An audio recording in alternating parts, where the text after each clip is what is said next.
Hello, my name is Melissa Teitelbaum. I use the pronouns she and her. I'm doing my Bachelor's of Social Work at Ryerson University, and I'm currently a placement student at For a Safer Space. For today's book club, I'm going to be talking about Hood Feminism by Mikki Kendall.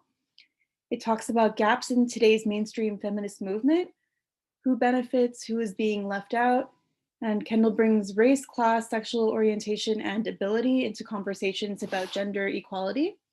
She asks us to view issues such as food security, access to quality education, safe neighborhoods, a living wage, and medical care as feminist issues. Today, I will be focusing on the book's 9th through 11th chapters. Chapter 9 is called The Fetishization of Fierce. Themes that she brings to light in this chapter are stereotypes or overgeneralized beliefs about a certain category of people. In this case, she's talking about Black women being seen as fierce and always able to take care of themselves. And she also talks a lot about individual responsibility, where individual women are expected to fight their own battles without any real collective effort. So in this chapter, Kendall starts by talking about how in today's feminist circles, there appears to be a thin line between what is considered to be fierce and toxic. And the women most likely to be called fierce are also those most likely to be facing the greatest social risks. This is related to stereotypes of the angry Black woman and the sassy Latina. We allow these narratives to shape how we view the woman that we look up to when they become what we believe to be too angry when facing injustices. These women are expected to show their fierceness by taking risks, but there is little discussion of the possible aftermath. So Black women are having to back each other up on social media, while white feminists will be encouraging of fierceness only from a distance. There is the idea of carceral feminism, so a reliance on policing, prosecution, and imprisonment to resolve gendered or sexual violence, and it is most likely to be used against women who fight back. There is a tendency right now within feminism to assume that victims are able to have all of their needs met through the state. The individual is expected to fend for themselves, the idea being that an empowered woman can do anything, but this ignores economic and racial realities. It is an individualist kind of feminism where minimal collective efforts are used to fight oppression. And there is a reliance on myths of strength rather than the need to work together. There are not enough public supports for victims of sexual and domestic violence in terms of social safety nets, things that would allow them to get out of bad situations. And victims are encouraged to have the strength to fight back, but this could lead to them being arrested for self-defense. Imprisonment is now prioritized over protection. The state does not give enough options to prevent violence, but when we only have these kind of solutions to social problems, there's little room for actual justice and definitely no room for healing. Those who do take the risk and fight back are held up as fierce, strong, and brave in feminist circles, but the cost of actually doing so is not really spoken about. And those who do take the risks often do so without having a real backup plan. So what we need to actually do is do the work to solve the problems these women are fighting against. It does not help when there is an assumption in women of color of resilience and a lack of emotions, an assumption that they don't need protection. And then the feelings of white women are made the primary concern and the needs of women of color are not considered. So there is the need for a victim-centered approach, one in which the victim's wishes, safety, and well-being take priority. A victim-centered feminism with special services, resources, cultural competence, and trauma-informed perspective. There needs to be an access to professionals who are best able to assess survivor needs and critical supports to survivors in the aftermath of these things. We need to create a sense of safety and security in their lives. And while we love that fierce energy in the moment, we need to embrace it across time. A quote that I thought was important in this chapter on page 133, the same feminism that holds them up to fight the battles turns away when the war is over and doesn't bother to tend the wounds, emotional or otherwise. So there is this expectation from white women that women of color show an outward fierceness in facing problems, including problems that stem from racism and other kinds of discrimination.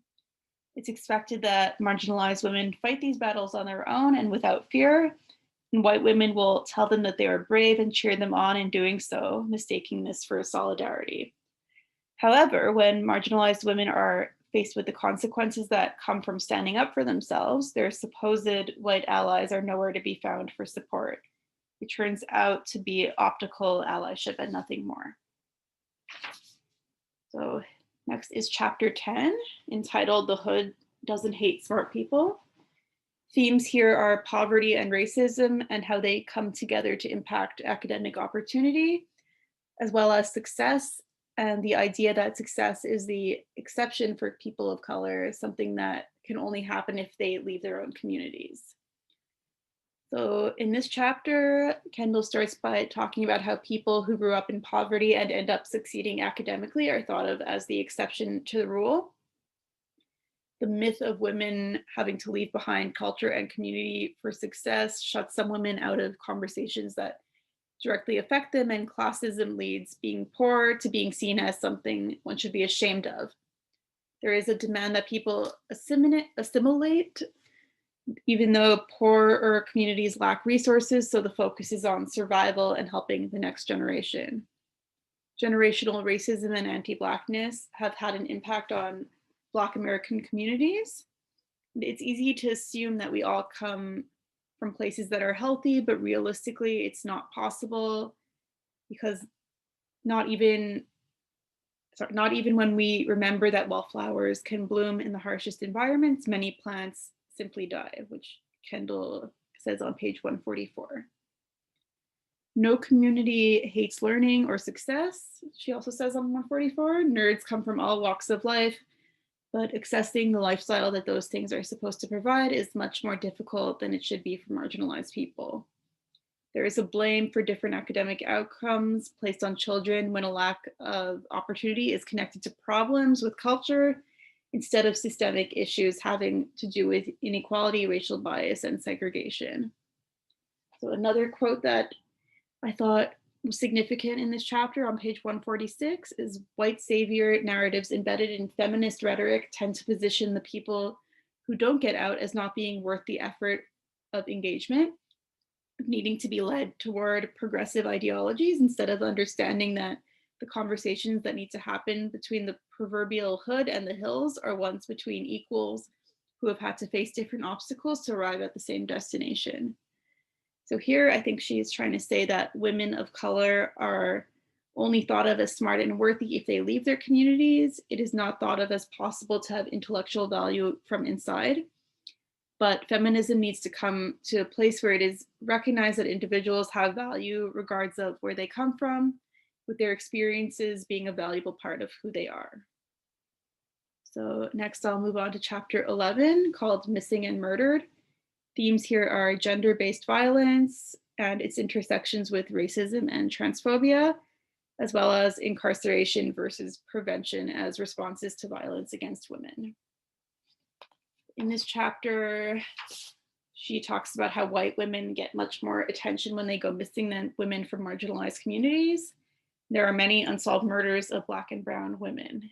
Black Americans account for an average of 34% of all missing persons every year, despite being only 13% of the total population.